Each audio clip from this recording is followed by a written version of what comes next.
Hey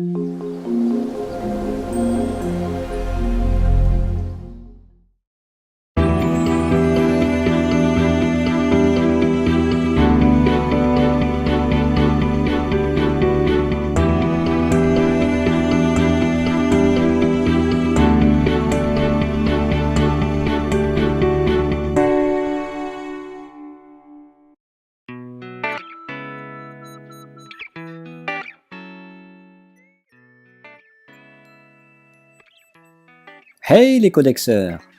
Alors il faut qu'on regarde un petit peu de plus près cette histoire de flottant. Rappelez-vous, dans le tuto numéro 2, on avait défini une fonction f sous cette forme polynomiale.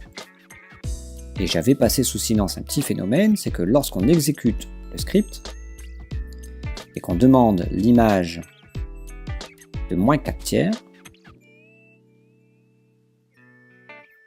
voilà ce que nous répondait Python. Or, si vous faites un calcul à la main un petit peu rapide, vous verrez que l'image de moins 4 tiers, sa valeur exacte, c'est moins 19 tiers. Et moins 19 tiers, si on essaie de l'écrire en flottant, quitte à faire une troncature sur la partie décimale, on n'est pas censé avoir ce 29 à la fin. On devrait avoir une succession de 3 infinis. Alors ça pose quand même un petit souci, même si on est loin derrière la virgule, on a quand même une erreur. C'est toujours gênant venant de la machine. Je vais vous montrer un petit peu des exemples très connus et très simples. Si on fait 0,3 moins 0,2 moins 0,1, vous êtes censé me répondre que ça fait 0. Voilà ce que répond Python. Alors pour ceux qui ne comprendraient pas, c'est 2,77 et des brouettes, et le E moins 17 signifie fois 10 puissance moins 17. Autrement dit, on décale la virgule de 17 rangs vers la gauche.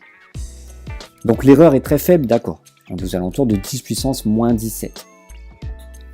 Quasiment un milliardième de milliardième. Mais n'empêche que ça ne fait pas 0. Au point de vue mathématique, c'est un gros souci. Et on sait qu'avec des multiplications des puissances, une toute petite erreur à la base, quand c'est répété comme ça dans son algorithme, peut devenir en sortie d'algorithme une très très grosse erreur. Et ça a posé bien des problèmes par le passé au niveau de la technologie. Alors c'est pire que ça, même si vous regardez, si on fait moins 0,1, moins 0,2, plus 0,3, on se dit, bon, mathématiquement, on doit toujours obtenir 0. Mathématiquement, l'addition étant commutative, on a juste échangé en fait le moins 0,2, moins 0,1 avec le 0,3, donc on va obtenir le même résultat.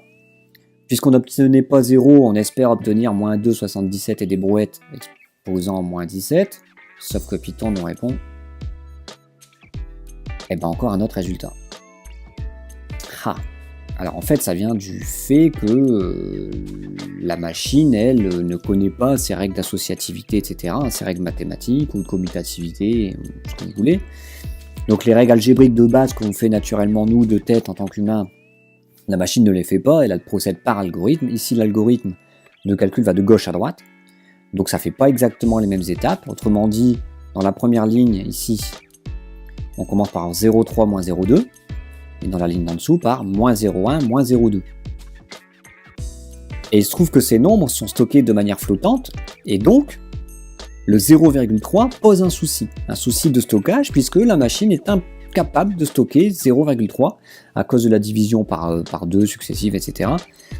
Cette division ne s'arrête jamais, donc au bout d'un moment, la machine, elle ancienne les 0, les 1, elle n'a plus de place, elle s'arrête, donc elle commet une petite erreur. Et c'est cette petite erreur que l'on retrouve déjà avec une valeur différente, selon l'ordre du calcul, et qui à la fin ne donne pas le résultat voulu mathématiquement. Et ça peut poser des problèmes, notamment quand on fait des boucles, ou quand on fait des tests booléens. Parfois on a besoin de comparer deux calculs, de voir s'ils sont égaux. Et par exemple, si on devait tester est-ce que 0,3 moins 0,2 moins 0,1 est égal à 0, nous quand on écrit l'algorithme en maths, sur papier, ça ne nous pose pas de problème, on rentrerait dans une condition vraie, alors que la machine, elle va dire, non, c'est pas vrai, ça fait pas 0, ça fait moins 2,77 fois 10 puissance moins 17, et donc elle ne suivrait pas l'algorithme tel qu'on le voudrait.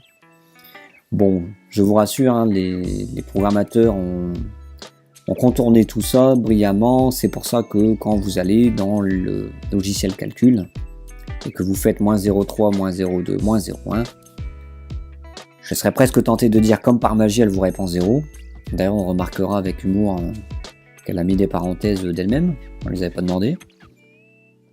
Bon, en fait, c'est une illusion, hein. Il se trouve qu'elle trouve effectivement en arrière-plan ce 10 puissance moins 17, et que les programmateurs ont donné l'ordre à la machine d'afficher 0 après un tout petit nombre qu'ils ont décidé eux-mêmes. Bon, voilà un petit peu pour l'astuce. Il faut quand même faire attention parce que ça pourra poser problème, notamment dans des algorithmes pour la première ou pour la terminale, quand il s'agira d'arrêter un algorithme à un moment précis. Il faudra voir s'il accumule pas certaines erreurs. Voilà. Allez, à bientôt les codexeurs.